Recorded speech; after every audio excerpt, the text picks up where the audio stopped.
چی دی واغسته؟ درنګ دکان درنګ زرنج دی واغسته؟ او ماشاءالله دا چې ویلې 100,000 افغانۍ مې ته بیرته راواخله هغه خط مې زه ځان ته زرنج اخیستی خو بیا چې اور یې وشو ایسکریم دې خرڅوه بیا ووځه او هغه خرڅېږي اوره کې بیا ښه خرڅېږي ډېره یې که موږ راغلي یو کور خو به تاسو پېژنئ دروازه خو به پېژنئ مقه بابا دی دا چې وایي قربانۍ چا ورکړې او مزې څوک کوي که نه پخوا یې زمن شهیدان سوي تاسو تر هغې دا راوځي هغه پخوانۍ ویډیوګانې وګورئ بیا موږ چې مرسته کړې هغه هم وګورئ څو بچیان یې شهیدان شوي یو په تورغر کې شهیدان شوي یو په کونړ کې قربانۍ چا ورکړې او مزې څوک کوي دا د 3 شهیدانو پلار دی بابا دومره دي دا زه خدای پاک پروردګار دې مه خرابوه الله تعالی دې هغه دنیا دا دنیا ګله ګلزار کړي خیر بابا شته مې زه بابا نه پټ شم خو بابا ډایرکټ راووت السلام علیکم ستړی مه شي بابا دلته یم خیرت دی رنګ دې تازه شوی دی ولاړه که نه کله تغییر شي او کله زه خو بیا راغلم هغه چې کومې مرسته هم در سره کړې وې هغه کې یو نفر وویل چې زما 100,000 افغانۍ بېرته راکړه شته در سره چې دې واخیسته زرنج دې واخیسته ماشاءالله ما دا پیسې چیرې دی زرنج چیرې دی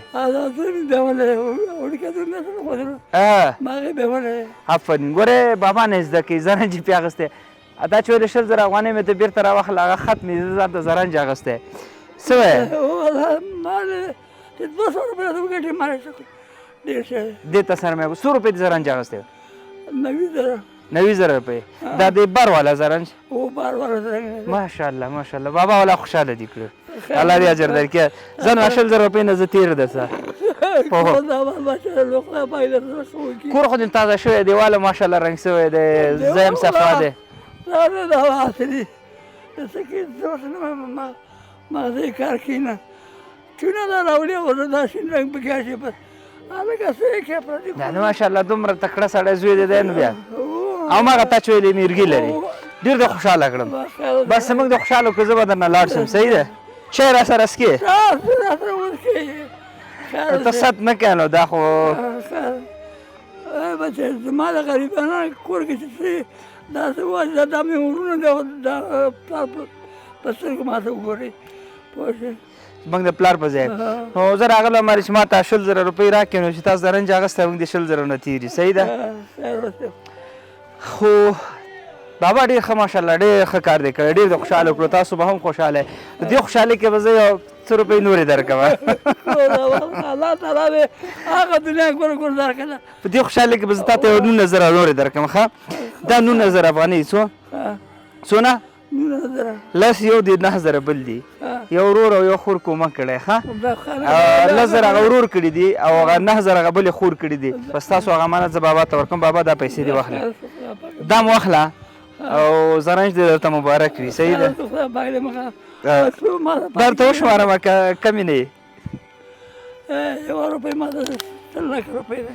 بس چې کمې بیا ما ته زنګ وه صحیح ده شپې ما سره پاتې کېږي جوان نه پاتې کېږي همدلته پاتې خدای پامان بابا نه خدای پامان الله خوشحال لره خدای خوشحاله وي دا غریبان الله دې خوشحال لره بابا زه دې خوشحاله کړم زړه نه چې دا زرنج دې اخیستی او هغه پیسې دې مصرف کړي دي ډېر داسې خلک چې موږ هغې ته حتی کار او روزګار ورته برابر کړو سبا چې پوښتنه یې کړو بس هغه ختم کړي بېرته ما خپل سوال هغه ته شروع کړي دا خوشحالېږي دا مرګي چې راځي وایي هغه نه دې ولې زرنګ اخیستم هغه ما ته د دوکان اچولو بابا ته ګوره موږ مرسته تاسو مخکې کلیپ به کتلې مرسته مې ورته راوړه ورمې کړه حالانکې ما ورته نه ویلې چې ته پیسې واخله خدای دې نور عمر کې برکت ور واچي هغه پیسې اخیستې په زرنج کې بندي کړي هغه به د ورځې 200-300 ورته ګټي ته خو به اوس نه وځې خو بیا چې اور یې وشو ایسکریم دې خرڅوه بیا وځه اوره کې بیا ښه خرڅېږي بابا لاړو الله دې راته ژوندی لري ډېره مننه قربان دې شم دوستانو که تاسو هم غواړئ که څنګه چې بابا هم خوشحاله دی باوري یم تاسو به هم خوشحاله نو که غواړئ دغسې خلکو لاسنیوه وکړئ که هغه په خپلو پښو ودرېږي دا به تاسو کتلی څوک کې ګرځېده الحمدلله اوس هماغه ستاسو مرستې وي سړی په کور ناست دی نو دغسې خلک په خپلو پښو درو وټساپ نمبر ښکاري لینکونه شته انشاءالله موږ به خدمت کوو چې هر وخت الله مو خوشحاله لره هغه خور او هغه ورور چې مرسته کړې وي هغه مرسته ستاسو ور ورسېدله بیا هم الله دې تاسو نه راضي شي الله دې اجر درکړي السلام علیکم بابا خدای په امان خیر اوسې بابا الله دې خوشحاله لره الله دې خوشحاله لره بابا خیر اوسې موږ ته دعاګانې به کوې ټولو ته په ټول ته به دعاګانې کوو ځان ته خالقه ته هغه دنیا دا دنیا چې مؤمن مسلمانانو خراب نه کړي اللهم امین خیر اوسې خدای پاک پروردګاره ته دا دنیا او هغه دنیا دواړه ګلزار کړي عزتمن شي بابا خدای په امان امداد کړي الله ټول سره امداد امین خیر اوسې امین السلام علیکم خدای په امان السلام علیکم